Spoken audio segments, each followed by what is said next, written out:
नमस्कार मित्रांनो. नमस्कार.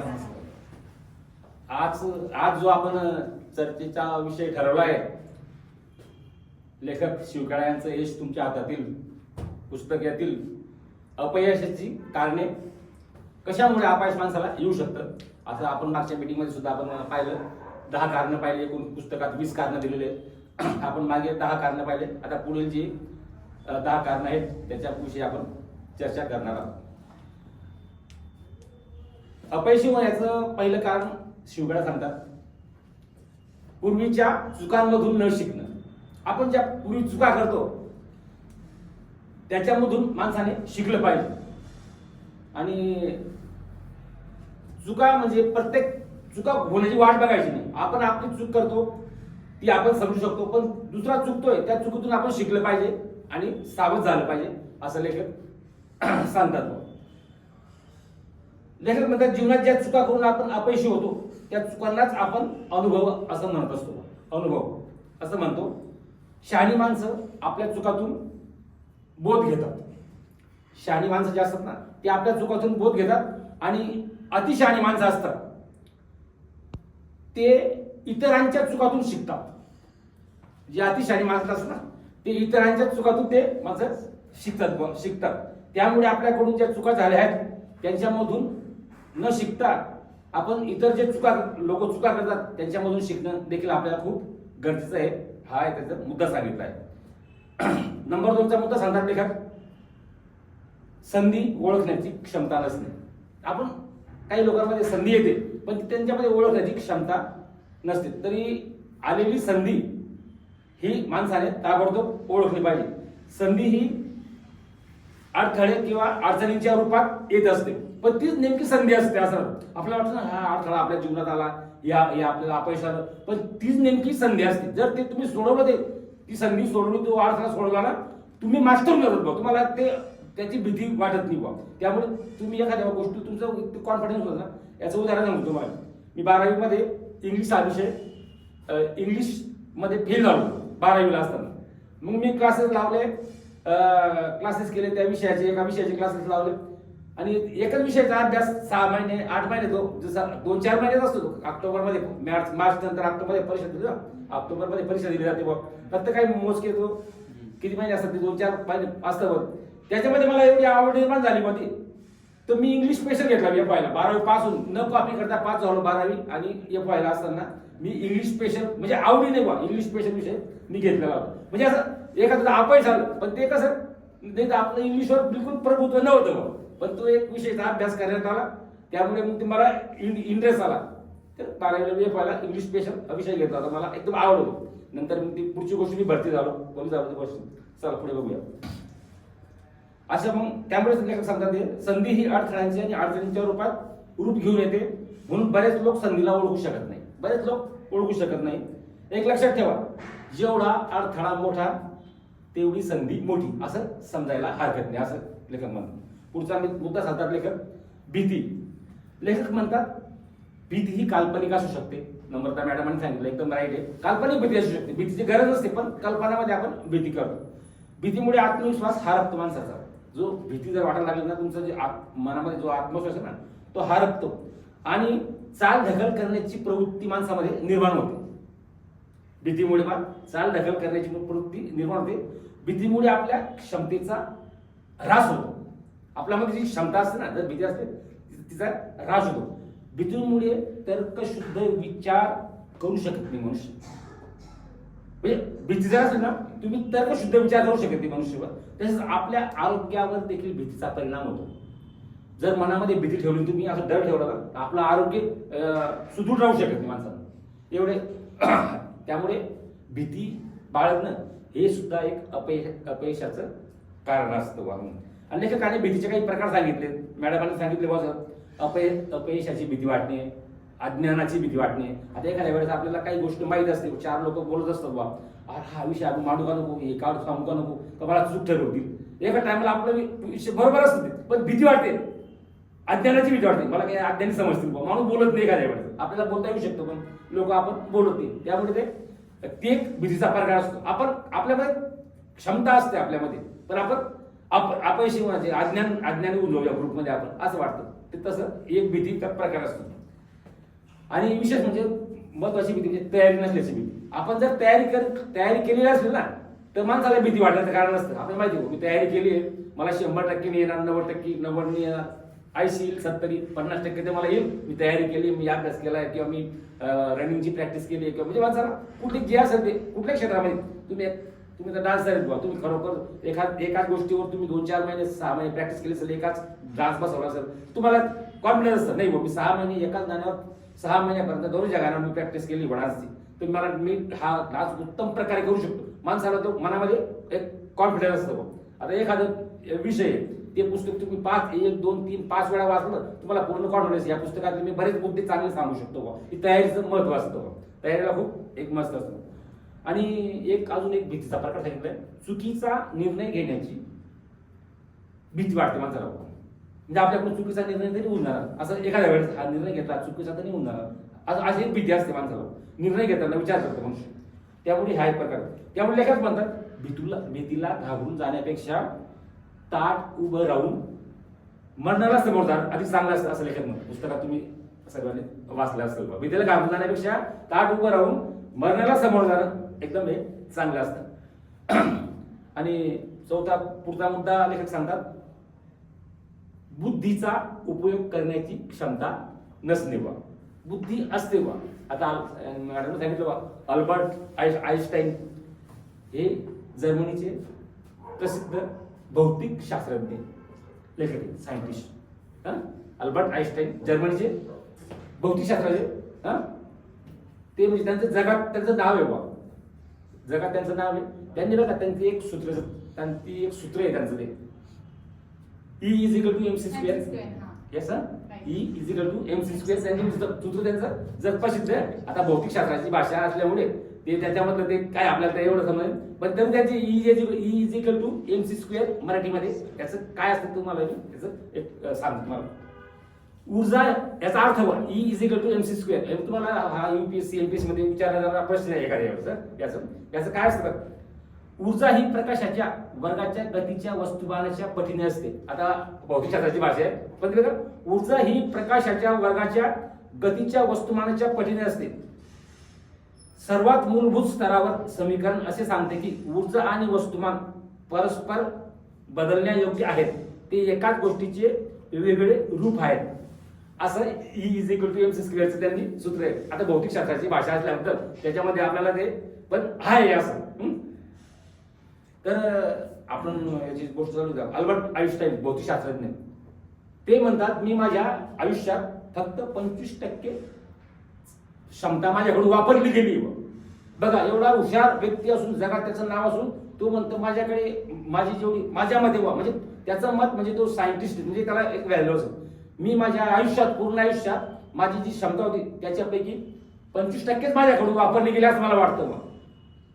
आणि अमेरिकेचे प्रसिद्ध मानसशास्त्रज्ञ विल्यम जेम्स, पुस्तकातून वाचलं असेल बा, अमेरिकेचे प्रसिद्ध मानसशास्त्रज्ञ विल्यम जेम्स म्हणतात यांच्या मतानुसार बा, सामान्य लोक आहेत ना, जगातले सामान्य लोक फक्त 10 ते 12% आपली बुद्धी वापरतात बुवा. सामान्य लोक फक्त 10 ते 12% वापरतात बुवा, सामान्य लोक. त्यांचं असं मत आहे बुवा. म्हणजे लोक आपल्याकडे भरपूर, ते आपण मागच्या वेळेस पाहिजे का, आपल्या आयुष्य 10 गिअरची सायकल असतं, कोण गिअर असून टाकत नाही. तसं ते त्याचं आहे. म्हणजे बुद्धी बसते, काम करण्याची माणसामध्ये हेच ते, पण कोणी एफर्ट एवढे लावत नाही बाबा, चला होतंय धरते असं आपण करून घेतो. त्यामुळे माणसाने आयुष्यात गंजून जाण्यापेक्षा झिजून जाणं एकदम श्रेष्ठ आहे असं पुस्तक चांगलं असतं. आणि गंज म्हणजे आळस आणि निष्क्रियता. म्हणजे त्याचा अर्थ काय समजून का, गंज याला तुम्ही काय अर्थ, आळस तुम्ही आळस करणार किंवा कार्य करणार. गंज म्हणजे आळस आणि निष्क्रियता असतं. याच्यापेक्षा मग आणि झिजून जाणं चांगलं असतं. सातत्याने प्रयत्न करून चिकाटी ठेवून आपल्या कामात अपयश जरी आलं तरी ते चालतं. त्याला म्हणजे झिजणं म्हणायचं. म्हणजे उदाहरण, आपण प्रयत्न करून अपयश जरी आलं तरी चालेल, म्हणजे झिजून जरी गेलं चालेल, पण आळस आणि निष्क्रिय माणसाने राहू नये असं लेखकांना सांगितलंय.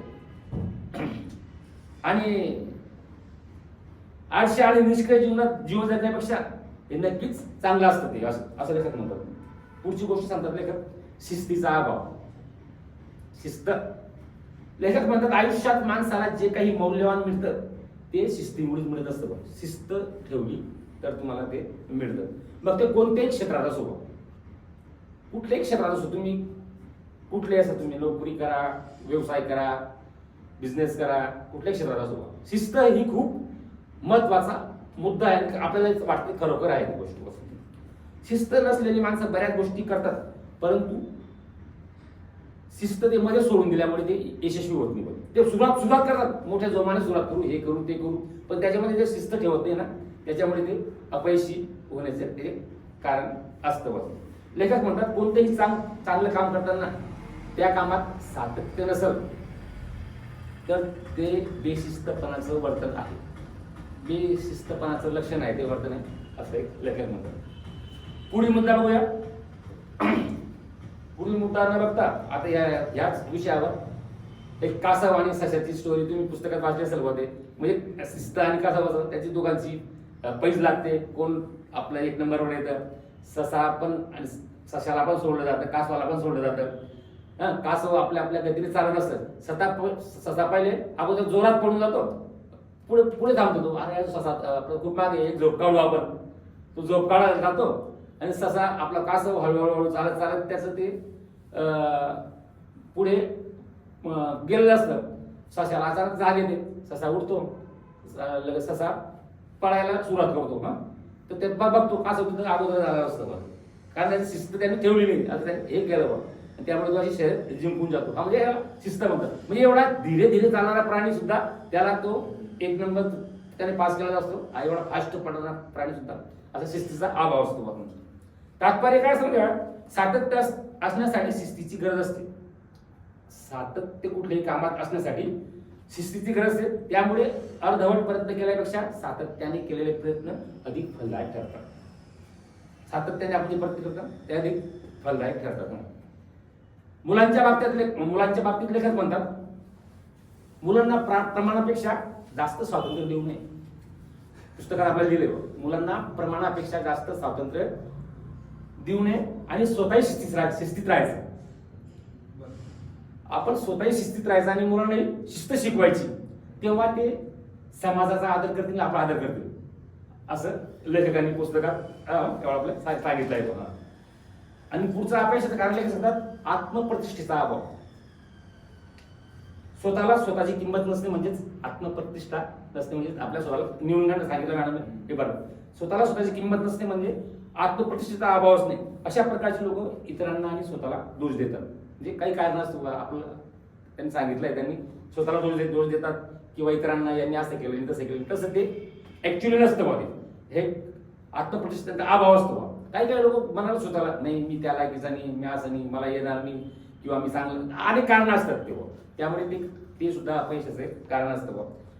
काहीही उद्योग न करणं आणि आळशी जीवन जगणं हे स्वाभिमान किंवा आत्मप्रतिष्ठा नसल्याचे परिणाम आहेत, असे लेखक म्हणतात. असं पुढचा मुद्दा सांगतात लेखक, ज्ञानाचा अभाव. लेखक म्हणतात स्वतःला अज्ञानाची जाणीव होणं ही ज्ञानाकडे जाण्याची पहिली पायरी असते. आणि जेव्हा जेव्हा मनुष्य शिकून म्हणजे बुद्धिवान होत जातो ना, तेव्हा मनुष्याला असं वाटतं आपण खूप अपयशी येतो, आपल्याला काही माहिती नाही, जाणतो. असं जेव्हा मनुष्य जास्त हुशार होतो तेव्हा तो खाली असं वाटतो आपल्याला काही माहिती भरपूर आहे. आणि ज्याला काही बुद्धी असते त्या वाटतं नाही मला सर्व येतं, आहो या गोष्टी असतात बघ. म्हणजे ज्ञानाचा अभाव असतो बघा. मनुष्य जसं शिकून ज्ञानी होत जातो किंवा हुशार होत जातो तसं त्याला जाणवायला लागते की आपण खूपच अज्ञानी आहोत बघ. अज्ञानी माणसांना आपल्याला ज्ञान नाही हेच माहित नसतं. जे अज्ञानी असतात ना, आपल्याला ज्ञान नाही त्यांना हेच माहित नसतं आणि आपण खूप हुशार आहोत असे जे समजतात त्यांना त्याचं शिकण्याची गरज असतात. लेखक म्हणतात खरी गोष्ट असतात. पुढचा मुद्दा सांगतात लेखक, दैववादी मनोवृत्ती.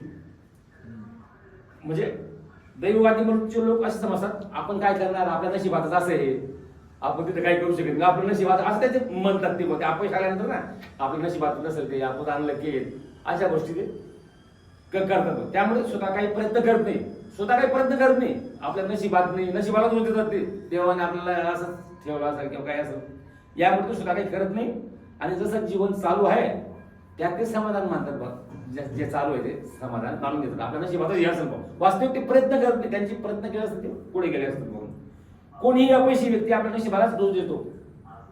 ज्याला अपयश येतं ना तो सांगतो पुढे काय त्याला कारण असतं बा, मला नशिबाने साथ दिली नाही, हे कारण असतं. मेन कारण ते नाही, मेन कारण त्याचे प्रयत्न आणि कष्ट परिश्रम. आपण जे पाहिलं बा, कष्ट परिश्रम प्रयत्न चिकाटी सातत्य ध्येय या गोष्टी मेन आपल्याला शिकायला सांगितलं त्यांनी. या गोष्टी मेन आहेत. कोणतीही अपयशी व्यक्ती आपल्या नशिबाला दोष देतो. अर्धमनाने काम करणारे लोक कधीच यशस्वी होत नाही. ज्या गोष्टी अर्धमनाने काम करतात ते लोक कधीच यशस्वी होत नाही. कारण त्यांच्यामध्ये कष्ट करण्याची, प्रयत्न करण्याची, चिकाटी ठेवण्याची, सातत्य ठेवण्याचे धैर्य नसतो. म्हणून ते अपयशी होतात. नाही तर अपयशी होण्याचं कारण जास्त नाही होत.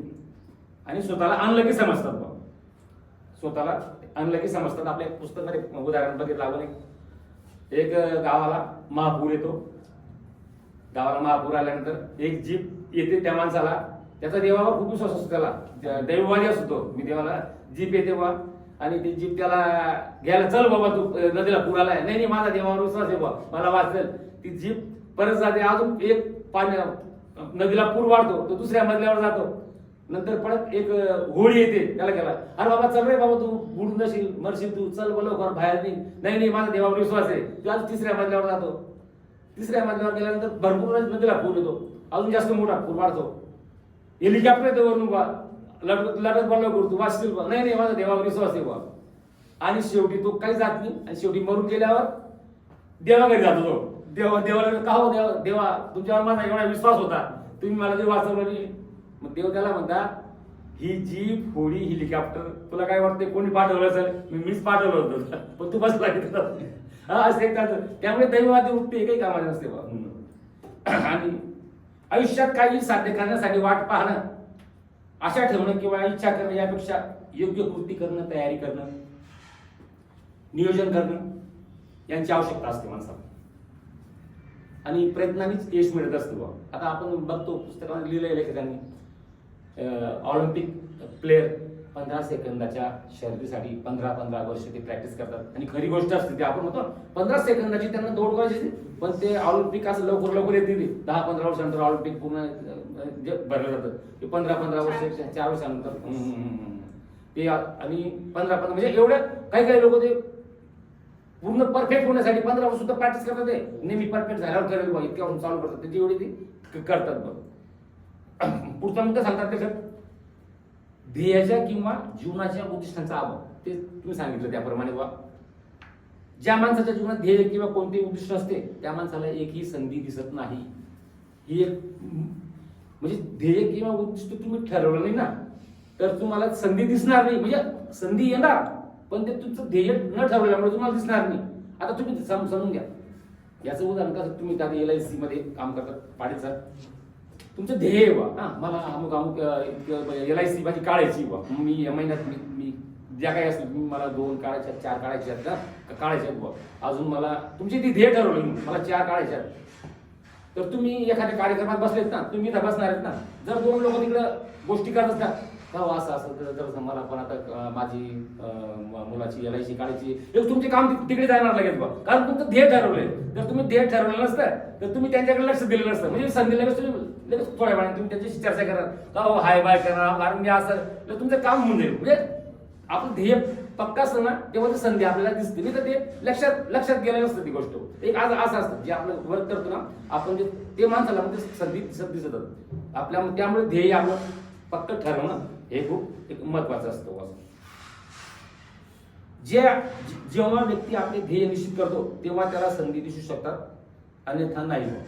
यशस्वी होण्यासाठी चारित्र्य हा पाया असतो. एक गोष्ट मेन यशस्वी होण्यासाठी लेखक म्हणतात चारित्र्य हा पाया असतो, त्यावरच यशाची इमारत उभी राहते. हा पाया जर पक्का असेल तरच तुम्ही तग धरू शकतात असं लेखक म्हणतात. हा पाया जर पक्का असेल तरच तुम्ही तग धरू शकतात आणि यशस्वी होऊ शकतात. पुढचा मुद्दा सांगतात लेखक, धैर्याचा अभाव. हा एक महत्वाचा मुद्दा आहे, धैर्याचा अभाव. ज्या व्यक्तींमध्ये धैर्याचा अभाव असतो त्या व्यक्ती कधीच यशस्वी होऊ शकत नाही. धैर्य हा महत्वाचा गुण आहे. धैर्यहीन व्यक्ती जबाबदारी स्वीकारायला खूप घाबरतात.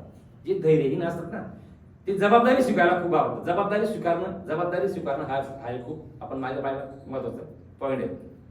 धैर्य आणि चारित्र्य यांचं मिश्रण हे माणसाला हमखास यश मिळवून देतं.